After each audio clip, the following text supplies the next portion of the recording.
At kabilang po sa mga programa ng Department of Agriculture at DOST ang pagbubuo po ng pananim na gamot o ang biotechnology. Layon po nitong makagawa ng climate resilient sa mga pananim at para po mapabilis ang pag-unlad ng mga ito. At upang mabigyan po tayo ng karagdagang impormasyon tungkol po sa genetically modified crops, makakapanayan po natin ng live dito po sa ating studio ang head ng biotechnology program ng DA na si Dr. Antonio Alfonso. Magandang hapon po sa inyo, Dr. Alfonso C. Kirby po ito, sir. Magandang hapon at maraming salamat. Sir, before we go on, sir, pwede po bang paki-explain po natin sa ating kung ano po ang ibig sabihin ng genetically modified crops? Siguro para sa isang mas malawak na pagpapaliwanag, banggitin ko lang na ang mga GMO o genetically modified organisms ay produkto ito ng tinatawag natin biotechnology, specifically modern biotechnology. So ang biotechnology po ay yung paggamit ng mga bagay na may buhay para tayo makabuo ng bagong produkto o ma-improve na natin yung mga nandyan na mga produkto natin tulad ng mga varieties ng iba-ibang mga crops, mga pananim, ganoon din yung strain ng ating mga animals. So, napakalawak po ang biotechnology. Meron tayong tinatawag na traditional biotechnology, merong modern biotechnology at dyan po napapaloob yung mga GMO. So, nababanggit po ang napag-uusapan, ang kaligtasan ng genetically modified organisms. Siguro, pwede nating sabihin na ang mga GMO, ang klase ng produkto na talagang masinsinan yung ginagawang pag-aaral dahil pangunahing tinitingnan yung kaligtasan nito. Yung pagiging ligtas ng mga GMO products para sa tao, para sa hayop at sa kalikasan. At meron tayong mga na panuntunan dito sa Pilipinas at ito ay base sa mga pangdaigdigang pamantayan o mga internationally accepted standards para patunayan at tingnan, pag-aralan kung ang mga produkto bang ito ay ligtas again sa tao, sa hayop at sa kalikasan. Okay, sir, nabanggit niyo na po yung salitang kaligtasan. Ano, sir? Sir, ngayon po, gaano po kaligtas kainin ito pong mga GMO o ito mga genetically modified crops na ito, sir? Sa ngayon, ang pananaliksik na ito ay, well, yung pag-regulate ng mga GM products ay nasa ilalim ng Bureau of Plant Industry, sa ilalim ng Department of Agriculture, at base doon sa mga pag-aaral, so iipunin lahat ng mga datos na yan.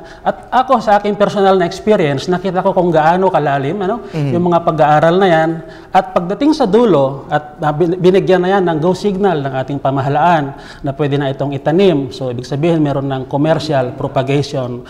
Okay, yung iba man ay, yung isa pang kategorya ay yung tinatawag na for direct use, yung for feed and for food use. Ito yung mga hindi natin itinatanim pero ini-import natin galing sa ibang bansa.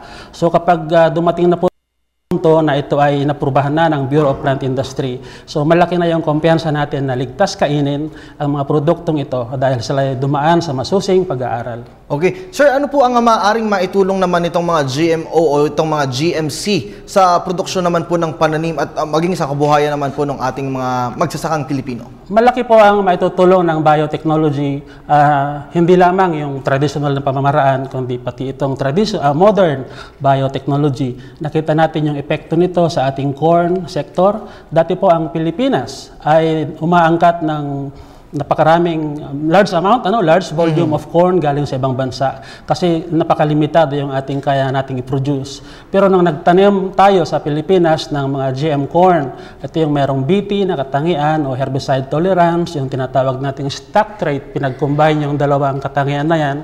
So dumating tayo sa punto na sapat-sapat na yung ating produksyon, local na produksyon, at napapabalita nga rin po yung pag-export natin ng mais sa ibang bansa. At yan ay merong malaking epekto sa sektor ng tsaka yung ating mga poultry. So, yan po isang halimbawa lamang, pagpapakita na ligtas kasi mahigit 10 taon na po tayong nagtatanim sa Pilipinas ng GM corn at ito ay makakatulong para tayo mag-produce ng sapat at ligtas at masustansang pagkain na sa pong pangunahing layunin ng ating departamento. Opo. Sir, for clarification lamang, nabanggit niyo po kanina na malaki po yung maitutulong nitong GMC pagdating po sa sektor po ng agrikultura at maging sa ekonomiya po ng ating bansa. Sir, paki-clarify lamang po sa ating mga kababayan, gaano po niya maaapektuhan ito pong paglago ng ating ekonomiya at yung pagganda naman po ng sektor ng agrikultura sa ating bansa? Pangunahin dyan yung pag-produce natin ng sapat na pagkain, ligtas at masustansya. So nakita natin na sa pamamagitan ng pagtatanim ng mga binhi na gawa sa modern biotechnology ay pwede tayo mag-produce ng sapat na pagkain. Maitaas natin yung antas ng ating produksyon at sa ganyang paraan ay magkaroon ng sapat na pagkain para sa ating mga kababayan at tumaas yung kabuhayan ng ating mga kababayan na magsasaka. At the same time, yung pangkalahatan ng ating bansa ay meron na rin pong positibong epekto yung pag-unlad sa agrikultura. Opo. Sir, speaking naman po, pagdating sa panahon, medyo paiba-iba po yung ating panahon sa ngayon. Sir, meron bang effect ito or ano pa yung direct effect ng biotechnology po pagdating sa climate change, particular na po sa mga magsasaka at maging sa mga bukid po? Malaki rin po ang may ambag ng biotechnology para ma-address natin yung mga problema sanhin ng climate change. Pag nagkaroon ng climate change, magbabago ang pest profile. Kumbaga yung mga peste na hindi naman pangunahing problema ay magiging malaking problema sa atin. Magbabago ang kalakaran sa bukid. Magiging may mga lugar na masyadong matubig, may mga lugar na kulang sa tubig, may mga lugar na talagang masasapol na ng mga malalakas na bagyo.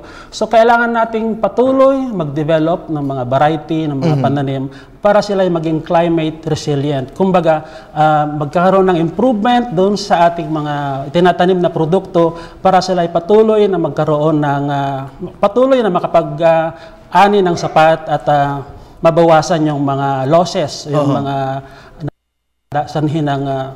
sanhin ng climate change. Opo. Sir, napakaganda po ng programang ito. Sir, paano po makakapasok naman yung ating mga magsasaka para po matutunan nila itong GMC o yung genetically modified crops na po ito na pinoprovide naman po ng ating tanggapan? Ang ating pong tanggapan, ang Department of Agriculture Biotechnology Program, ay merong 4 na component na ating sinusuportahan. Pangunahin po dyan yung pagbibigay, suporta sa paggawa ng mga pananaliksik patungkol sa biotechnology. At hindi lang po mga GMO ang ating sinusuportahan. Lahat po ng aspeto ng biotechnology. Yan po yung isang aspeto, suporta sa pananaliksik.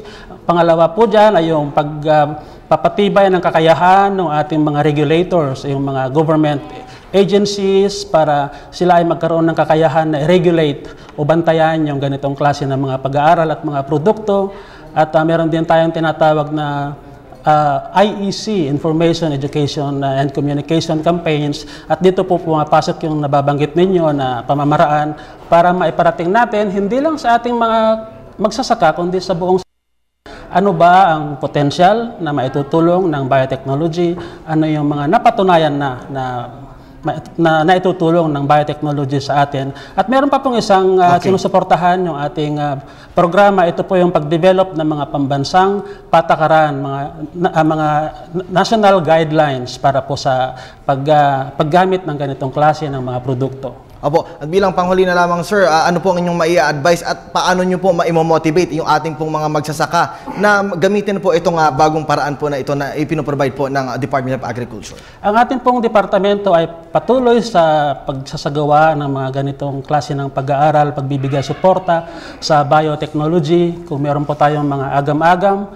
pwede po kayong sumangguni sa amin para makapagbigay po kami ng sapat at tamang pagpapaliwanag tungkol sa biotechnology. Yung pong mga GMO ay bagamat ito tinatanim na natin sa loob ng 10 taon, meron pa rin pong mga agam-agam tayong mga nababalitaan, naririnig. Pero again, tayo po ay handang magpaliwanag sa inyo dahil ako mismo nakita ko ang epekto ng paggamit ng biotechnolohiya dito sa para matulungan natin yung ating mga magsasaka at tayo magkaroon ng malaking contribution sa ating ekonomiya, sa ekonomiya po ng bansa. Opo sir, meron ba tayong mga website o telephone numbers po na maaari pong matawagan?